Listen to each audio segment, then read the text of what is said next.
دوستای خوبم، میخوایم با هم دیگه خوشمزه ترین کیک وانیلی رو درست کنیم. کیک ساده‌ای که طعم لذیذ و بافت بسیار لطیفی رو داره، اما یادتون باشه که این کیک رو شکلاتی نمیتونید بپزید.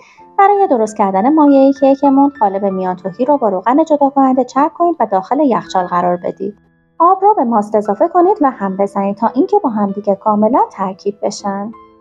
کره‌ای که به دمای محیط رسیده رو به همراه روغن مایع و شکر داخل یک ظرف مناسبی بریزید و ابتدا با دور کند همزن و در نهایت با دور تند همزن خوب هم بزنید تا اینکه بافتشون با هم دیگه یک دست بشه. تخم مرغ‌ها رو یکی یکی به همراه وانیل به مایع کیک اضافه کنید و بعد از افزودن هر تخم مرغ حدوداً 30 ثانیه با دور متوسط همزن هم بزنید. یادتون هم باشه که در حین هم زدن یکی دو بار باید مایع رو دورگیری کنید.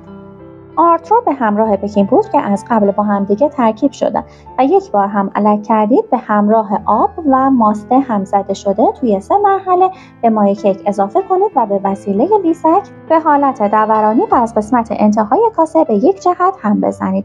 حالا میتونید با دور کند همزن در حد 30 ثانیه مایع رو ترکیب کنید تا اینکه بافت صاف و یک دستی رو پیدا کنه. مایع کیکمون توی این مرحله آماده هستش. مایع رو داخل قالب بریزید و بعد به وسیله لیسک یا پالت سطحش رو خوب صاف کنید و داخل فر از پیش گرم شده به مدت 45 دقیقه بپزید. بعد از اینکه کیک پخته شد اون رو روی توری برگردونید و بهش زمان بدید تا اینکه کامل خنک بشه. امیدوارم که درست کنید و نوش جونتون باشه.